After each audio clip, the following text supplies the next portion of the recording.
Hello and welcome to Shikara Academy's UPSC Mains PYQ series. In this live series, we are discussing all the GS mains questions asked by UPSC over the last few years. In today's session, we will be discussing the 2022 GS Paper 1, question number first to question number 5. So starting with the first question of the day, that is question number 1. How will you explain that medieval Indian temple sculptures represent the social life of those days? A 10-mark question that we have to answer in 150 words. Now, mapping it with the syllabus, we can see that it has been asked from the subject of Indian heritage and culture. Okay. And the topic is medieval Indian temple sculptures. Okay. It is not talking about the Indian temple architecture, but the question is on medieval Indian temple sculptures and how these sculptures, they represent the social life in those days, or that is in the medieval India. Okay. So the approach that we'll be taking in answering such a question is that in introduction, we describe the medieval Indian temple sculptures because the question is on these temple sculptures. Then in body of the answer, we write the depiction of the social life, like how these temple sculptures, they represented the social life. And then in conclusion, we summarize the answer. So starting with the introduction, medieval Indian temple sculptures were not merely religious symbols. So these were not merely religious symbols, but they also were a vivid representations of the cultural, social, and economic life of the time. Okay, so the social life, the cultural life, and the economic life was all reflected in these temple sculptures. Okay, and these temple sculptures, they also served as a visual record of the contemporary society. Okay, so these sculptures, they served as a visual record, just a visual record keeping of the contemporary society and the contemporary social life.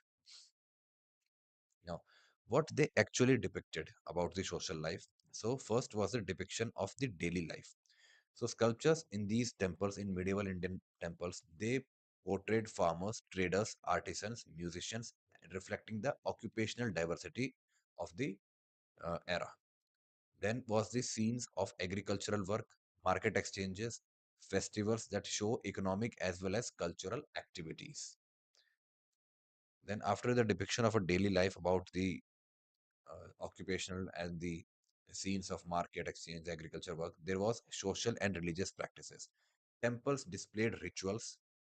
They showcased the processions and the devotional practices, and signifying the centrality of the religion. So, religion was the central theme in these sculptures.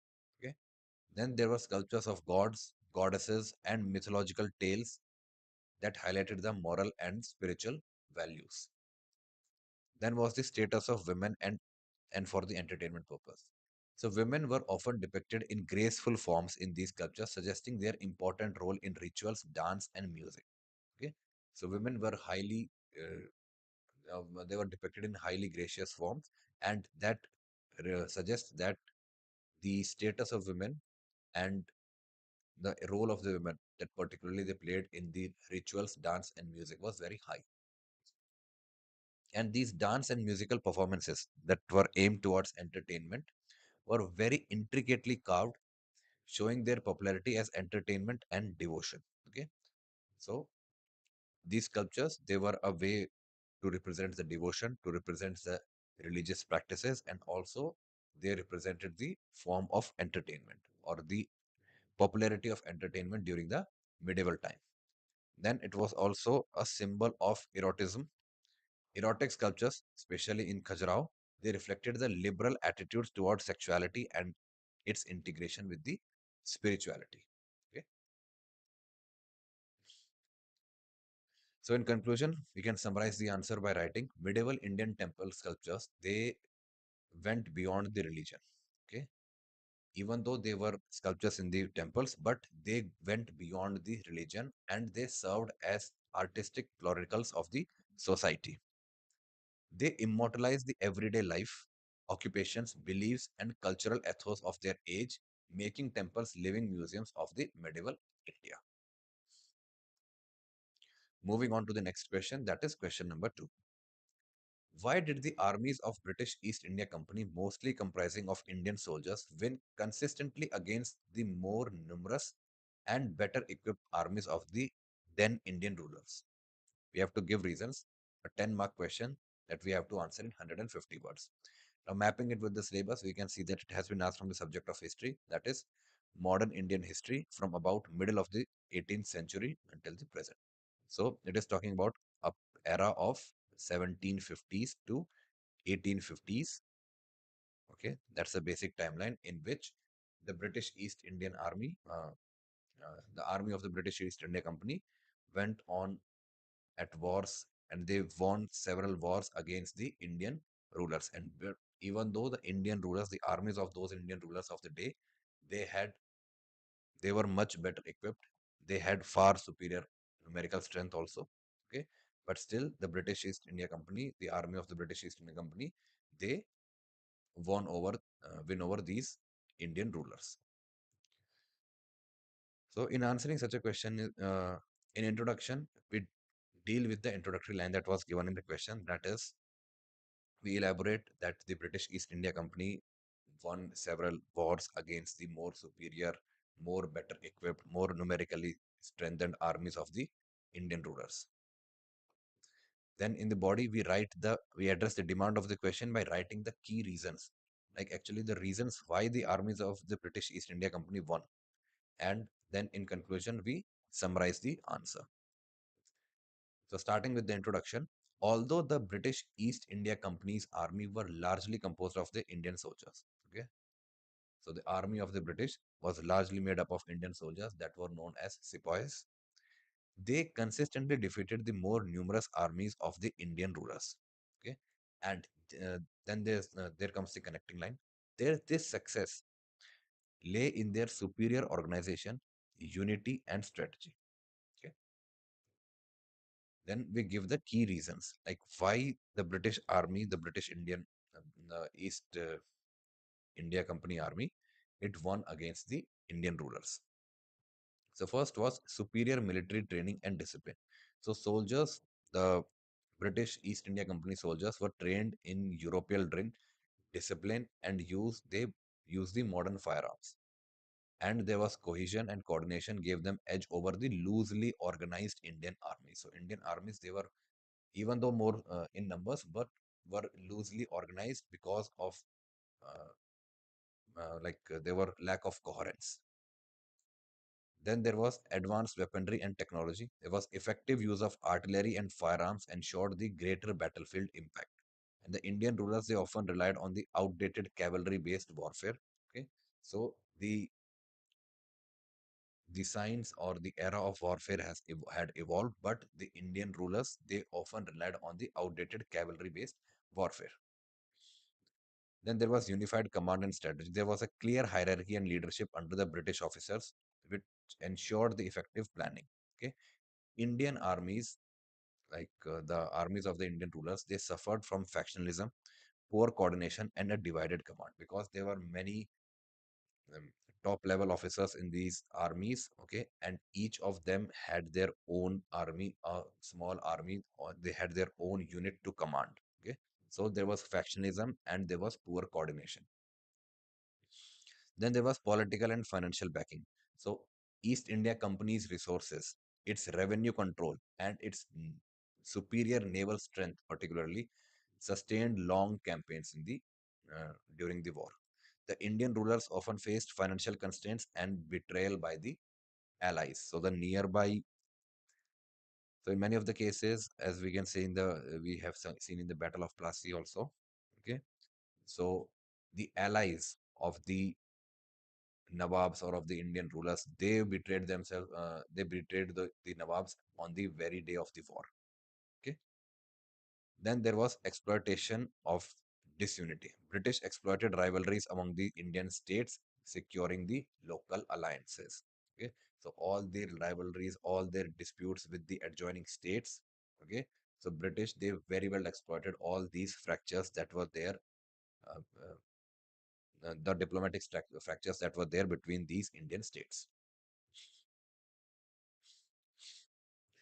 So then in conclusion, we can write that thus the East India Company's victories were not due to their numbers but due to disciplined training, superior weaponry, and unified leadership, and along with the strategic exploitation of the Indian political disunity. Okay, this the overall combination of these four factors, that is, a disciplined training, superior weapons, unified leadership, and the uh, political disunity among Indian rulers. This combined to ensure the consistent success over the Indian rulers. Moving on to the next question, that is question number 3.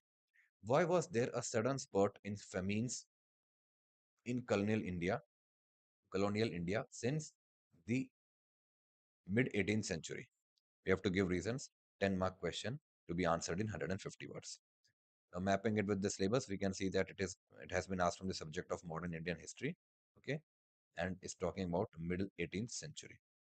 Okay, like after the middle 18th century, after the 1750s, why there was a more increase in the famines? Okay, in the colonial India. So just like the last question, in this introduction also we will be dealing with the introductory line. We'll write about how there is a increase in the how there was an increase in the number of famines. We write the time period. Then in body, we address the demand of question by writing the major reasons why there was an increase in the famines. And then in conclusion, we will be summarizing the answer. Now moving on to the introduction. From the mid 18th century onwards, okay, that is from 1750s to later on, India witnessed a sudden rise in the frequency as well as the intensity of famines. It's the frequency as well as the intensity of famines, it increased. Okay.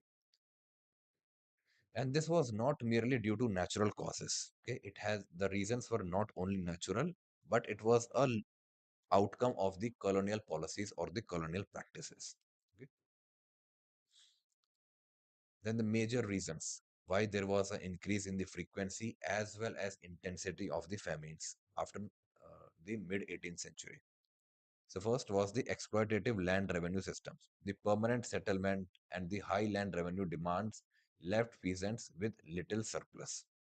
And in times of crop failures, heavy taxation forced the widespread distress. So the British land revenue systems, okay, and particularly the permanent settlement was mainly responsible for the reasons why the peasants or the small poor farmers were left with little surplus or the little food to feed themselves. Then there was a shift to cash crops. So British encouraged the indigo, cotton, and opium cultivation for export. Okay, because these were the commercial crops. Okay, this reduced the land under food grains, worsening the food scarcity. Okay, so the amount of food grains that were growing that came down substantially because the British, they preferred or they favored the cultivation of these cash crops or the commercial crops like the indigo, cotton, and opium. Then there was export oriented economy. The grains were exported to Britain even during the local shortages. So even though there was shortages of the food grains in the Indian domestic market, okay, in India, but still, because of the export oriented economy of the British, okay, these food grains were exported to Britain. The railways facilitated export rather than the relief distribution. Okay, so even though the railway could have played a much better role for relief distribution or the distribution of the food grains or the food crops during the time of famines, but the railways, they facilitated exports more than the relief distribution.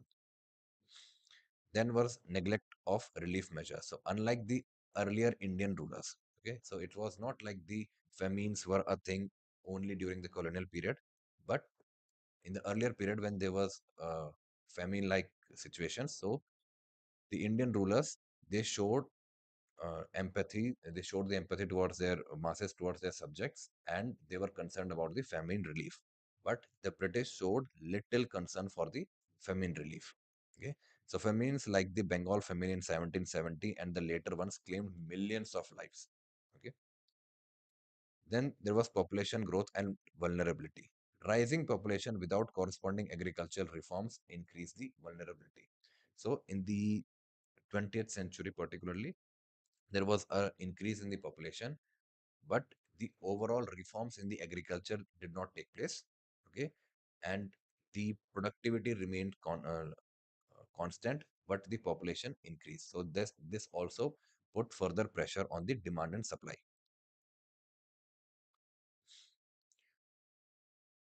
So in conclusion, we can summarize the answer by writing: thus the spurt of famines was not a natural calamity alone. So it was not a natural calamity alone, but a man-made disaster.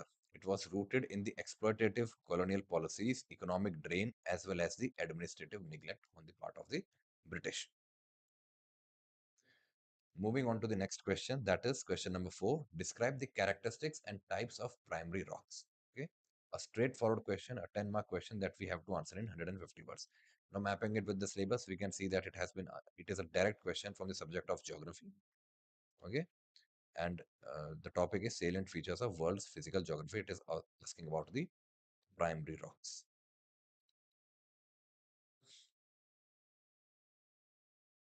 Okay, so in introduction, we will describe what are primary rocks.